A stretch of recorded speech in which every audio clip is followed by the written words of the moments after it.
Hi, good morning. Meron akong road test ngayong umaga. So, nung nakaraan, nag-exam ako. Ngayon naman, nakapagpa-schedule ako ng road test ko. Pupunta ako sa ICBC. Doon mag-uumpisa yung road test. So, ang gagawin dito, nagbasa-basa ako kung anong mga gagawin. Parang may sasakay na tatabi na parang yun yung magpapa-exam.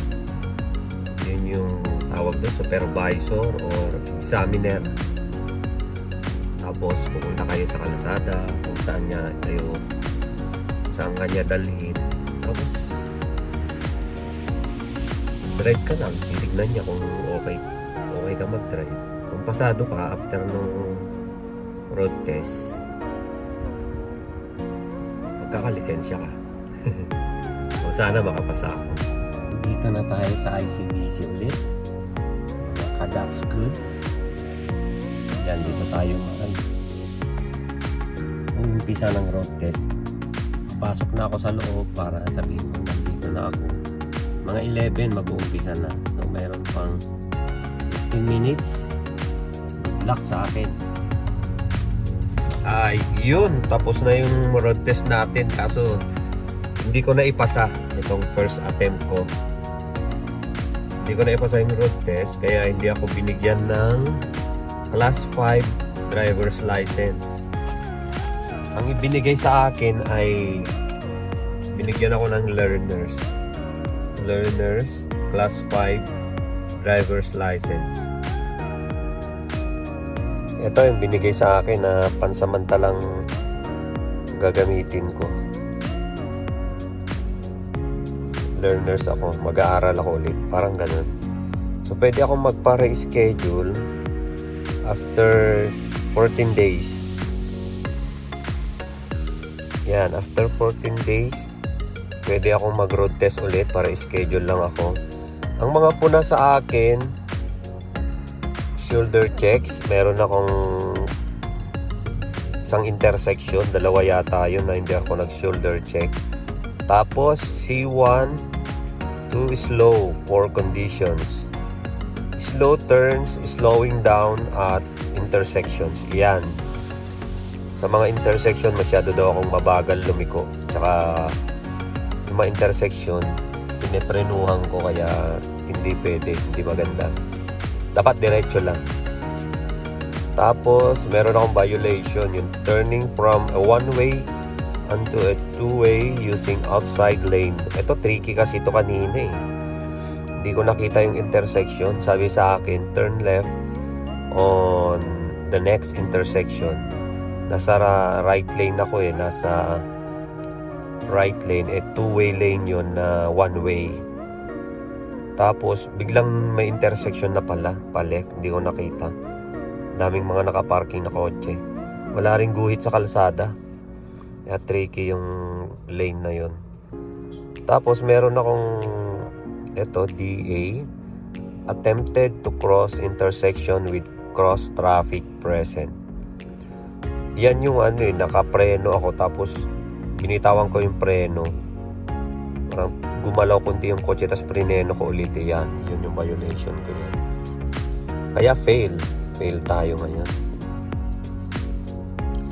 Tapos ayan, nandito yung mga i-check ko sa susunod. Yung shoulder check ko, yung scan yan, yung pag-check mo sa paligid pag nasa intersection. Tapos itong gap, yan yung layo mo sa sinusundan mo. Turn position, ito yung siguro meron akong pag-turn ko kanina masyadong wide or kumain ako konti. Masyadong hindi maganda yung pagliko ko. Ito naman C1, speed maintenance, slowing down at crosswalks. Pag mga crosswalks na wala namang tumatawid, tapos diretso lang, walang nakalagay na stop, dapat diretso lang. Pero ang maganda, meron akong good signaling. Ayan. So next time ulit, magro-road test tayo ulit. Pero papa-schedule ako ulit. Siyempre, ganun talaga. Kailangan tuloy-tuloy. Schedule ulit. Pero okay lang. So, pananghalian na. Kakain nga muna ako. Dito tayo sa Orchard Park Mall. Dito ako kakain. Ano kayang masarap kainin yun? Hindi pwedeng mag-ramen ngayon dahil mainit ang panahon. Dapat siguro pero titignan ko kung anong makain. So dito ako nag-park sa mga lilim na puno dito. Yan. Yan mag-park. Kasi sobrang init. Ayun, tarik. Ang tirik ng araw. Tirik na tirik. Dito tayo. Lakad. Lakad, lakad. Yan. Gandang experience yung road test Sa Pilipinas, di ko naranasang mag-road test Nag-road test ako dun sa East Avenue, sa loob ng LTO mismo May parang truck doon na doon kayo road test. Ikutin nyo rin, ganun. Pero dito, ang road test talagang sa road ka talaga. Sa street, sa mga busy street. Doon ako dinala sa downtown Doon ako nadali sa downtown. Daming tao doon. Tas highway, yan. Dito tayo. Ito, Tim Horton. Entrance tayo. Papasok tayo.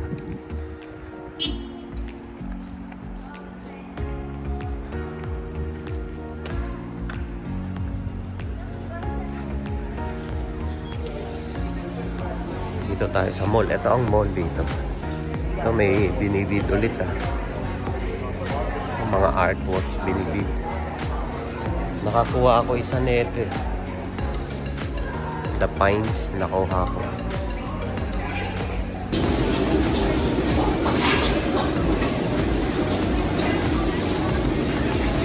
Dito ako kumuha ng pad thai. Ito yung food court.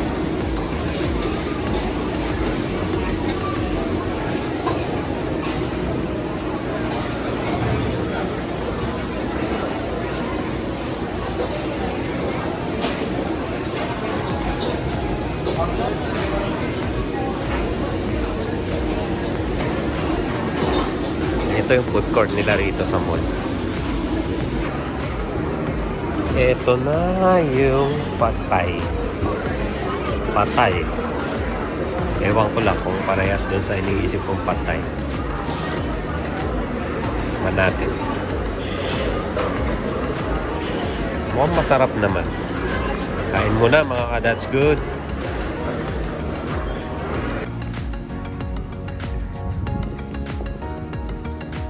Tapos ang kain. Lamig sa loob, mainit dito sa labas. Uwi muna. Trabaho. Work na.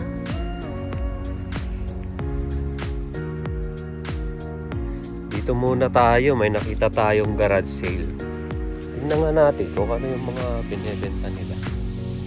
Garage sale. Yan. Ganda ng neighborhood dito.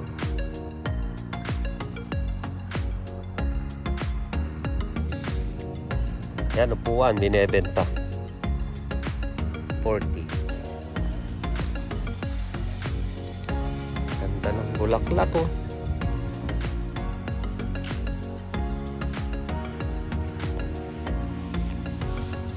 Ganda ng painting. $10. Parang gusto ko yan. Gusto ko yan. Nasaan na yung price niya? Nalaglag yung price niya. Kunin ko to, 10. $10, ang ganda oh. Legit painting. Kunin ko to.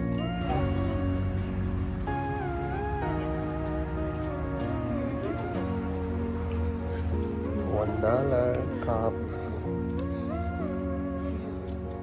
Wala na, nahuli kami.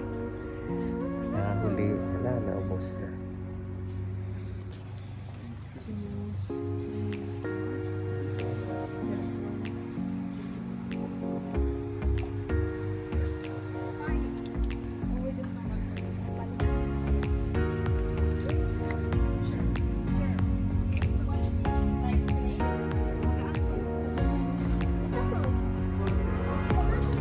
Mga laruan.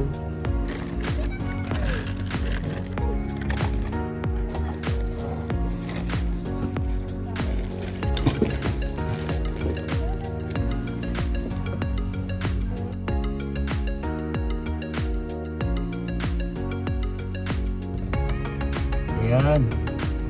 Nabot na tayo ng magdidilim na. Meron tayong nakuhang order, 7-Eleven, $14, papuntang West Kelowna. Ayan, ito ite-deliver natin sa West Kelowna. Tatawid tayo ng tulay. Yan, dito tayo manggagaling. Tapos tatawid tayo dyan sa tulay papuntang West. Maya tapos na ako. Busy pa kasi ngayon dito eh. Continue on Lakeshore Road for 5 kilometers. Busy pa, dami pang nagpapa-deliver.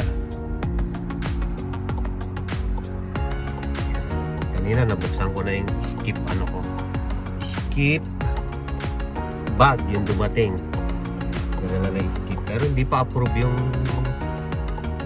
app ko. Antayin ko pang ma-approve, nauna na yung bag.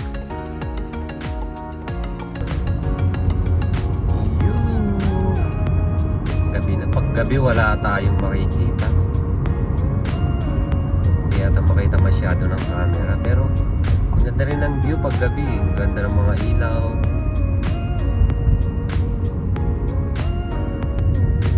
Dito bundok ang de-deliveran natin ng 7-Eleven.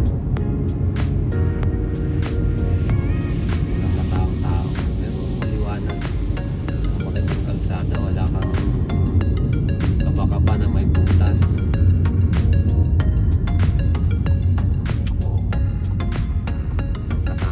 In 200 meters, turn left onto Gady Road.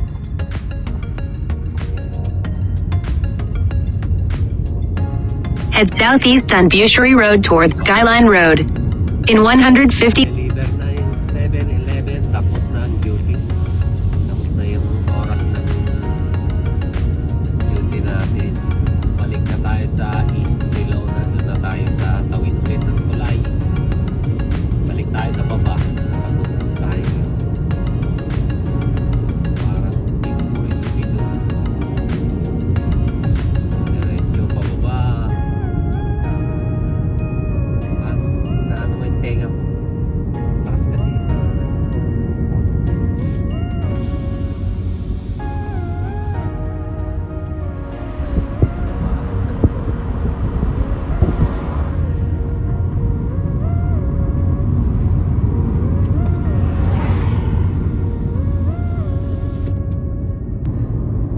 Nasa tulay na tayo. Tapos na ang duty. Uwi na tayo. Gabi na. Kakadilim nga lang ngayon eh. Mga 10:30 na ng gabi. Siguro dumilim kaninang mga 9:30. 9:30 dumilim.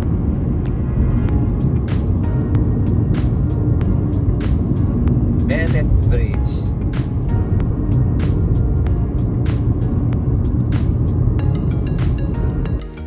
Ayan, nakauwi na tayo. Nakatapos tayo ng 4 na set ng duty, 4 hours and 30 minutes. 4 na set ng duty. So gabi na. Uwi na rin. Bukas ulit. Mga ka, that's good.